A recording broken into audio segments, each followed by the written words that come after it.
Petit Jornal. Inteligência e irreverência em doses diárias.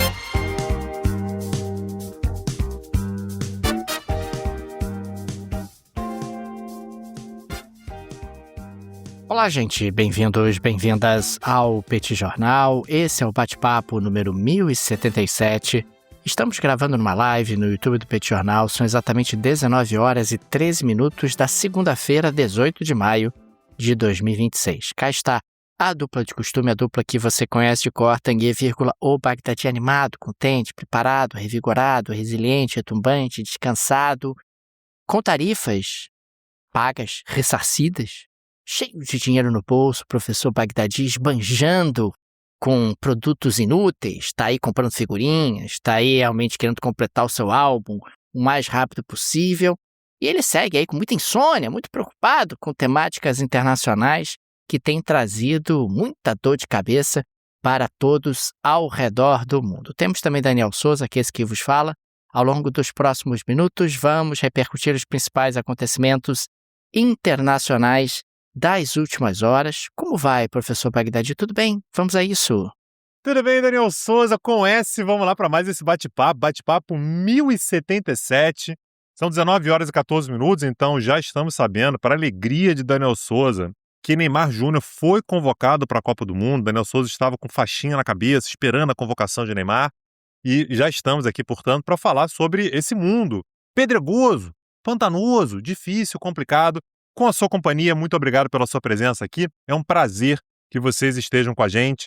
E vamos lá para esse episódio. Daniel Souza, eu queria começar o nosso bate-papo de hoje falando sobre um decreto que foi assinado pelo presidente russo, Vladimir Putin, na última sexta-feira, dia 15 de maio.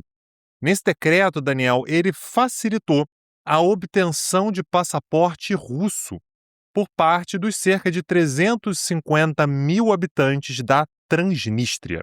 Só para a gente lembrar o que é a Transnistria, Daniel, é uma faixinha de terra que fica entre a Ucrânia, né? A Ucrânia, portanto, está a leste da Transnistria, e Moldova, ou Moldávia, né? Que fica a oeste da Transnistria. Esse é um território que é internacionalmente reconhecido como território da Moldávia, mas desde o fim da União Soviética, desde 1990, é uma região que manteve a autonomia, manteve uma certa independência com relação à Moldávia. E tem garantido a sua segurança ali exatamente por cerca de 1.500 militares russos. Então, só para te lembrar, a Transnistria não tem fronteira com a Rússia, tem fronteira com a Ucrânia e com a Moldávia, é reconhecido como um território da Moldávia, mas é uma área que é garantida, que é mantida, que é, enfim, inclusive mantida do ponto de vista econômico pela Rússia, e há sempre uma preocupação, porque ali, como você tem militares russos, você tem a possibilidade de demanda de autonomia, de anexação por parte da Rússia, é uma preocupação tanto para a Ucrânia quanto para a Moldávia. Então, essa estratégia que o Putin adotou, Daniel, de facilitar a obtenção de passaporte russo, né, para 350 mil habitantes dessa região, acaba trazendo, portanto, uma preocupação que é como se fosse um passo para você buscar uma anexação. Olha, essa população aí, ela é majoritariamente russa, tem uma população russa bastante grande, isso aqui deveria ser meu. Importante lembrar que essa não é exatamente uma novidade. Quando o Putin, por exemplo, argumenta que o leste da Ucrânia deveria ser da Rússia, um dos argumentos, não é o único, mas um dos argumentos que ele utiliza é a população que vive no leste da Ucrânia é russa. Você tem muitos cidadãos russos, você tem ucranianos que falam russo, que tem história ligada à Rússia, logo, isso aqui deveria ser Rússia. A mesma coisa acontece com aquelas duas regiões na Geórgia, que a Rússia também não anexou, são independentes hoje, né? Então, a Ossétia do Sul e a Abcásia, e a relação é mais ou menos parecida. Então, com relação a essa tripinha de terra, né, que é a Transnistria, existe uma preocupação de esse ser o próximo passo. Aliás, isso faz parte de uma estratégia de guerra híbrida, né? Uma forma que você tem de fazer guerra sem necessariamente utilizar soldados de maneira militarizada ou ativa, que é o chamado passportization, né? Você distribui passaporte e, portanto, essas pessoas se tornam nacionais. Óbvio que isso levou a uma reação muito forte por parte do governo da Moldávia. Então, a Maia Sandu, que é a presidente da Moldávia, foi muito enfática, né, ao sugerir que a concessão massiva de passaporte visa abastecer as frentes de combate na Ucrânia. O que ela está dizendo é: o Putin está precisando de soldado, vai arrumar um monte de russo aí que vai para a Ucrânia para lutar ou que vai permitir que finalmente a Rússia anexe essa região, que deveria ser, segundo ela, legitimamente parte da Moldávia. E o Zelensky, presidente da Ucrânia, vai mais ou menos no mesmo sentido, e o que ele disse é basicamente o que o Putin está dizendo é que esse território da Transnistria é seu. Ele está considerando que é mais uma área a ser anexada. São sempre movimentos, Daniel, que meio que prenunciam o que vem pela frente. Vamos acompanhar, vamos ver, mas é um movimento muito importante, né, do ponto de vista jurídico, é verdade, mas muito importante para o futuro daquela região. Tang, no dia de hoje, o Departamento do Tesouro americano anunciou novas sanções contra 9 autoridades cubanas, incluindo líderes militares, políticos e a principal agência de inteligência do país. Tudo isso como parte da estratégia do governo Trump de ampliar a pressão sobre Havana. Aliás, está muito claro que Cuba entrou de vez no radar do governo dos Estados Unidos e se tornou uma das prioridades da política externa. Nós tivemos já a intensificação do embargo econômico, tivemos o bloqueio marítimo no que diz respeito à energia, já tivemos uma intensificação nos voos de monitoramento e também ali de mapeamento da situação em Cuba, o que poderia sugerir, inclusive, algum tipo de operação militar. O diretor da CIA, o John Ratcliffe, ele esteve em Havana na semana passada e se reuniu ali com altos funcionários do Ministério do Interior, inclusive ofereceu $100 milhões de ajuda a Cuba, caso o país estivesse disposto a receber. A resposta do Canel, o presidente de Cuba, foi que os Estados Unidos ajudariam mais a Cuba se removessem as sanções econômicas, que isso seria muito mais impactante do que esses 100 milhões, foi uma forma justamente de recusar essa oferta. E o que a gente observa também é que na próxima quarta-feira existe a expectativa de que Trump anuncie acusações criminais contra o ex-presidente cubano Raul Castro. Ou seja, nós teríamos aí realmente o início de uma perseguição formal, de um processo formal contra Raul Castro nos Estados Unidos. Existe também a especulação de que algum tipo de movimento pode ser feito contra o irmão do Raul, o Fidel. Mesmo falecido, você poderia ter ali algum tipo de movimento de constrangimento à figura dele, ou de algum tipo realmente de ação nesse sentido. E o que chama muito a atenção é que a gente tem tido uma série de diálogos do governo Trump com o neto do Raul Castro. E existe a especulação de que o neto do Raul Castro poderia ser Adelcy Rodrigues de Cuba. Ou seja, de que o governo Trump teria ali interesse em eventualmente substituir o atual regime. Não está muito preocupado em redemocratizar Cuba, está muito preocupado em virar Cuba a favor dos Estados Unidos, como aconteceu no caso da Venezuela. Isso poderia ser ali uma vitória a ser proclamada pelo governo Trump nesse ano de eleições, de midterms. A gente está falando de eleições que envolvem, inclusive, distritos em disputa para a Câmara dos Deputados, e você ter esse tipo de sinalização para a comunidade cubana nos Estados Unidos poderia trazer algum tipo de impacto nas midterms e também no equilíbrio de forças dentro do Congresso americano. É bem verdade que há um pouco de dúvida se a comunidade cubana receberia tão bem assim o nome do neto de um Castro. Quer dizer, você vai trocar os Castro por um outro Castro. Claro que o Canel é o atual presidente de Cuba já há alguns anos, mas você teria uma dinastia castrista, quer dizer, volta um outro Castro para governar Cuba, mas de qualquer maneira a gente está falando aí de uma série de movimentações que chamam a atenção e que mostram que realmente Cuba entrou de vez no radar dos Estados Unidos e é uma das prioridades em termos geopolíticos. A gente já falou bastante sobre Cuba, tanto aqui no podcast quanto em aulas do Petit Cursos. É sempre importante registrar que Cuba é importante por conta da proximidade geográfica, Cuba é importante por conta do acesso ao rio Mississippi, por conta do acesso ao Golfo do México, por conta realmente de uma série de elementos geopolíticos que precisam ser considerados quando você analisa a relação entre dois países e dois países tão próximos do ponto de vista geográfico. Agora, é muita ousadia, né, Daniel, por parte do Trump. A gente tem que ver se ele de fato vai levar à frente, porque ele está muito pressionado em termos de popularidade, em parte por conta de uma ousadia muito grande em termos de política externa, né? Ter agido na Venezuela, ok, né, foi rápido, quer dizer, quando eu estou dizendo ok, estou dizendo pelo fato de que o resultado foi muito rápido, né, enfim, você acaba conseguindo tirar o Maduro, que conta pontos, né, junto ao eleitorado americano, mas quando você se aventura no Oriente Médio, a situação ela já é muito mais nebulosa, muito mais complicada. Fazer algo em Cuba, se der certo, pode contar pontos, sim, com relação à comunidade cubana, principalmente da Flórida, mas se não der certo, é mais um indício aí de que o governo está completamente perdido quando você fala sobre política externa. Aliás, você falou um pouco sobre popularidade. Hoje nós tivemos a divulgação de uma pesquisa, a pesquisa New York Times Siena, que apontou que o Trump caiu para 37% de aprovação e também apontou que 2/3 dos americanos consideram que a guerra contra o Irã é um erro.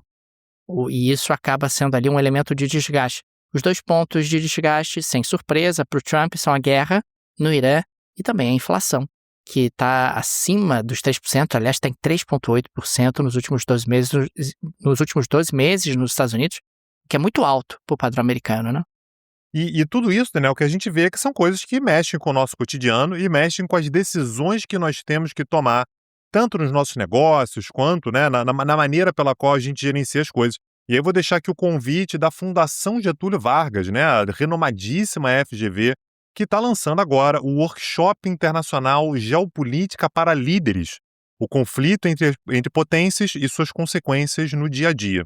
A gente está falando sobre um workshop de 24 horas aula, são 4 sessões online, sempre à noite, e um dia de imersão presencial, que vai acontecer tanto no Rio quanto em São Paulo. E tem uma série de atividades, né? Tem uma aqui que me interessou demais, viu? Que é o Capstone, que é o Geopolítica Games.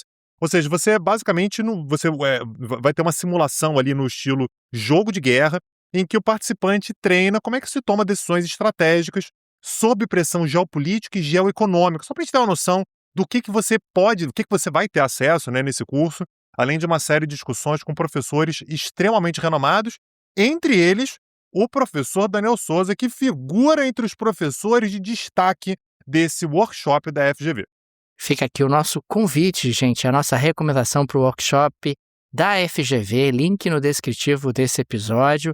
Aliás, você vai, inclusive, ao abrir o formulário, ter a oportunidade de destacar que você chegou no workshop pelo Petit Jornal, e isso vai ser motivo para você ter 10% de desconto no valor do workshop, o que acaba sendo uma condição especialíssima para os amigos e amigas do Petit Jornal. Link no descritivo desse episódio. Conheça o workshop, porque realmente vai ser muito legal e, claro, com a chancela da Fundação Getúlio Vargas. Daniel, eu queria falar mais uma vez sobre o Oriente Médio, pelo fato de que a gente tem visto ao longo das últimas semanas, né, e já tem algumas semanas que isso vem acontecendo, o Paquistão querendo se colocar como um articulador, como um mediador dessa tensão entre Irã e Estados Unidos. Então, volta e meia, a gente vê o Paquistão negociando com o Irã, aí pega a proposta dos Estados Unidos, aí leva para o Oriente Médio, aí tenta receber em Islamabad uma série de negociações, negociação para cá, negociação para lá. Mas uma coisa que eu acho que é importante a gente sempre lembrar, Daniel, é que o Paquistão está longe de ser uma figura isenta quando a gente fala sobre o Oriente Médio. O Paquistão é um país que tem fronteiras, direto, fronteira territorial com o Irã. É um país com o qual, aliás, há determinadas tensões, né, ali exatamente na fronteira. Você tem o Baluchistão, que fica exatamente ali, uma região que pega uma parte do Paquistão, uma parte do Irã. O Irã acusa o Paquistão de incentivar os baluches, né, que é esse povo da fronteira, a agir contra o Irã. É uma relação complicada e, por conta disso, né, ou como consequência disso, ou concomitantemente a isso, o Paquistão também tem uma relação muito próxima com a Arábia Saudita. A lógica paquistanesa o Paquistão também é um país sunita, a Arábia Saudita está do outro lado do Irã, então se eu preciso neutralizar, controlar o Irã, ter uma aliança com a Arábia Saudita pode ser uma boa.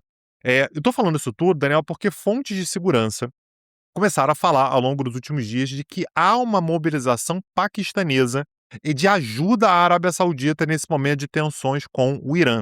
Então, esse é um ponto importante. O Paquistão está querendo se colocar como um país neutro, mas não é um país neutro. O Paquistão já teria enviado, segundo essas informações, cerca de 8.000 soldados para reforçar a segurança das fronteiras da Arábia Saudita. E o pacto que existe entre os dois prevê que esse número pode saltar para até 80.000. Então já teria mandado 8.000, poderia chegar a 80.000 soldados paquistaneses na Arábia Saudita, caso a Arábia Saudita sofra novas invasões ou bombardeios de grande escala. Foi deslocado ainda, Daniel, um esquadrão completo composto por 16 caças JF-17 Thunder, que é um jato, Daniel, desenvolvido conjuntamente pelo Paquistão e pela China. Aliás, Paquistão e China também são países bastante próximos do ponto de vista militar. E aí você vê bem a estratégia paquistanesa, né, Daniel? Eu de um lado, eu sou aliado da Arábia Saudita para isolar o Irã ali no meio, e do outro lado eu sou aliado da China para tentar isolar a Índia, que está ali no meio também. Então o Paquistão ele sempre pula um para isolar os seus principais rivais regionais. Então esse é um ponto importante, Daniel, porque a gente está falando sobre um país, que é o Paquistão, que tem ogivas nucleares. Aliás, é o único país muçulmano que tem ogivas nucleares. E há uma ligação econômica muito grande. A Arábia Saudita abastece o Paquistão com grana, é literalmente isso, com dinheiro, sempre que o Paquistão tem problema de liquidez. Então é uma troca, uma mão lava a outra. O Paquistão é salvo economicamente pela Arábia Saudita, a Arábia Saudita fica muito feliz de fazê-lo, aliás. O Paquistão oferece soldados, é um problema para a Arábia Saudita. A Arábia Saudita é um país com muito dinheiro, com muito equipamento, mas população pequena e poucos soldados, muito pouco soldado, e oferece, portanto, também essa proteção nuclear. A Arábia Saudita, se precisar ir, as ogivas nucleares estão aqui, e, aliás, existe uma forte desconfiança de que as ogivas nucleares paquistanesas, que foram desenvolvidas ali a partir da década de 1970, teriam sido construídas com financiamento saudita. Então, esse é um ponto que, naturalmente, deixa o Irã muito desconfiado. O Paquistão está querendo ser o país neutro, isento e tal, só que o Paquistão é aliado de um dos principais rivais que eu tenho aqui na região, que é a Arábia Saudita, que é um grande aliado, por sua vez, dos Estados Unidos. Então, algo a se monitorar, Daniel, porque me parece que o Paquistão tem dificuldade de se colocar nessa posição de mediador. Essas conversas todas lá em Islamabad, o Irã naturalmente se sente muito desconfortável também de participar. Me parece que a construção de confiança não é o forte nesse momento, nessa relação entre Irã e Paquistão, Daniel. Tanguy, no dia de hoje, a Anistia Internacional divulgou seu relatório sobre penas de morte e execuções no ano de 2025, relatando que o número de execuções globais atingiu o maior nível desde 1981, e essas execuções acabaram sendo fortemente impulsionadas pelo Irã. Foram 2.707 execuções pelo mundo, sendo que dessas 2.707, o Irã, sozinho, foi responsável por 2.159 execuções. O aumento, no caso do Irã, foi muito representativo de um ano para o outro. O Irã mais do que dobrou o número de execuções, e isso tem a ver com os enormes protestos que o Irã acabou enfrentando num passado recente. Então existe aí uma forte motivação política. Na sequência, a gente tem a Arábia Saudita com 356 execuções, o Iêmen com 51, os Estados Unidos com 47, sendo que a maior parte dessas execuções, no caso dos Estados Unidos, vem da Flórida. E no caso do Egito, 23 execuções. Então, nos Estados Unidos, como eu disse há pouco, nós tivemos aí realmente um grande número, porque a Flórida é responsável por quase metade do total. No caso de países como a Arábia Saudita, você acaba tendo muitas relacionadas com crimes de tráfico de drogas. Agora tem um detalhe muito importante. Não há informações sobre a China. E há a possibilidade, aliás, há muitas vezes a percepção de que o número de execuções na China é maior, inclusive, do que o número de execuções no Irã. De qualquer maneira, você acaba tendo ali uma nota positiva no relatório, porque 113 países aboliram totalmente a pena de morte para todos os crimes no final de 2025. Ou seja, 113 países têm a pena de morte totalmente abolida no final do ano passado, contra apenas 16 em 1977. Quer dizer, há uma tendência ao longo das últimas décadas de diminuição no número de países que permitem a pena capital.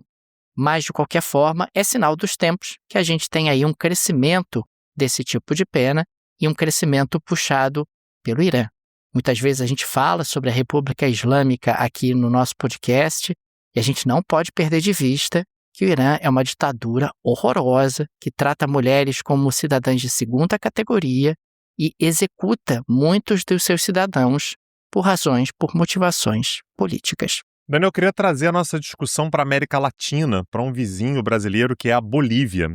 A gente teve, no final do ano passado, uma mudança de governo, né? Então, depois de muito tempo do MAS à frente do país, claro que a gente teve um interregno ali, né? Depois que o Evo Morales foi afastado, mas a gente teve realmente muitos e muitos anos de governo do MAS, né? O MAS é o partido do Evo Morales, é o partido do Luiz Arce, MAS é Movimento ao Socialismo, né? Enfim, que ficou à frente da Bolívia, o partido ficou à frente da Bolívia durante bastante tempo.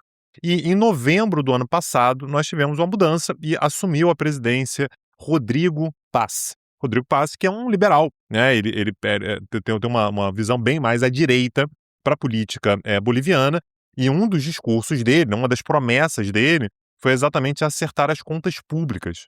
Então, esse presidente ele defende uma série de cortes de gastos e o fim gradual dos subsídios aos combustíveis, né? Então, ele estabeleceu já um cronograma, né? Os subsídios aos combustíveis eles vão sendo cortados aos poucos, e ele diz que são passos dolorosos, mas indispensáveis para estabilizar as finanças públicas e, com isso, atrair investimentos. Isso levou, Daniel, a manifestações muito grandes na Bolívia ao longo dos últimos dias, e hoje, essa segunda-feira, dia 18 de maio, nesse momento que a gente está gravando, é um dos dias nos quais a gente teve manifestações mais graves, mais severas, né? A gente teve grandes manifestações. É claro, Daniel, que essas manifestações elas estão levando a consequências econômicas bastante grandes, inclusive desabastecimento e impacto humanitário. Há uma série de bloqueios de estradas, há desabastecimento, você tem problemas porque os preços estão subindo. Inclusive, a Argentina, que tem um presidente também à direita, né, oferece um apoio, portanto, ao Rodrigo Paz e enviou uma aeronave militar carregada de suprimentos alimentares para tentar ajudar a mitigar a crise. E são manifestações, Daniel, que também têm um fundo político. Grande parte dessas manifestações elas são levantadas por sindicatos ligados a Evo Morales, o ex-presidente boliviano. Evo Morales queria ter disputado a última eleição, foi considerado inelegível. Aliás, ele até agora está em inconformidade com a justiça, ele deveria ser preso e não está sendo preso porque ele é protegido por um grupo que o protege, né, que o defende. Então, no fim das contas, ele não está sendo preso, mas professores, grupos indígenas e rurais, especificamente ligados a Evo Morales, têm sido muito ativos nessas manifestações e no bloqueio a estradas. O Palácio Quemado, por exemplo, né, que é a sede do governo boliviano, mobilizou cerca de 3.500 agentes de segurança para tentar desobstruir os pontos de bloqueio nas rodovias, o que resultou na prisão de pelo menos 57 manifestantes até o momento. Então, Daniel, é um governo relativamente jovem, né? Um governo que começou em novembro do ano passado, mas que já enfrenta uma crise muito grave, uma crise muito severa, com manifestações que a gente não sabe quanto tempo vão durar, quais vão ser as consequências, e o que mostra ainda a capacidade de mobilização do Evo Morales. Ele já não é presidente há algum tempo, né? Desde 2019 ele não é presidente, mas ele continua tendo uma força muito grande, principalmente junto a alguns sindicatos na Bolívia. É sempre um tema importante para o Brasil, a gente está falando sobre um país que tem uma fronteira enorme com o Brasil, e, portanto, analisar o que acontece por lá é relevante para nós também, Daniel. Tanguy, na semana passada, o Kevin Warsh foi aprovado pelo Senado dos Estados Unidos para ser o novo presidente do Fed, do Banco Central de lá, em substituição ao Jerome Powell. E uma coisa chamou muito a atenção. Na semana passada também, nós tivemos os títulos do Tesouro Americano de 30 anos, ou seja, títulos que serão pagos, títulos da dívida americana que serão pagos daqui a 30 anos, pagando 5% ao ano de juros pela primeira vez desde 2007. O que isso significa na prática? Ao contrário do que muita gente pensa, esses títulos de governos em diferentes partes do mundo são precificados a mercado. Ou seja, o governo aparece com um lote de títulos para vender, para leiloar, e as pessoas têm mais ou menos apetite. Se as pessoas têm menos apetite por comprar títulos de um determinado governo, o juro acaba subindo, até que o título encontre um comprador. Se você tem uma alta de juros nos Estados Unidos, isso significa que as pessoas estão confiando menos no governo americano do que confiavam no passado. E para financiar o governo americano, elas estão exigindo 5% ao ano de juros. Isso acaba tendo reflexos na economia como um todo. Afinal, se o governo está pagando 5% ao ano de juros, todo mundo vai acabar pagando mais de 5%, em função justamente do fato de que o governo, por bem e por mal, tem a possibilidade de emitir moeda, criar impostos para pagar justamente os seus credores. É um momento novo que nós estamos vivendo nos Estados Unidos, e isso é explicado fundamentalmente pelo fato do endividamento americano estar crescendo de maneira acelerada e nada está sendo feito para conter o crescimento desse endividamento. Pelo contrário, o governo Trump, através da Big Beautiful Bill, que foi aprovada, ele aumentou o endividamento do governo dos Estados Unidos e aumentará o endividamento do governo dos Estados Unidos ao longo dos próximos anos. Ok? Mas o que o Kevin Warsh tem a ver com isso? Na medida em que você tem a entrada de um novo presidente do Fed, e esse novo presidente do Fed, ele é escolhido pelo Trump. O Trump o tempo todo tentando intervir no Fed, tentando de alguma forma influenciar as decisões do Fed, cria um elemento a mais de risco. Pode ser que o Kevin Warsh se mostre absolutamente independente, ele vai ter um mandato para isso. Mas existe aí um elemento de incerteza que nós não tínhamos antes. Escolha de presidente do Fed nos Estados Unidos era algo absolutamente monótono. Aliás, os presidentes americanos tinham a tradição de reconduzir o presidente se ele assim desejasse.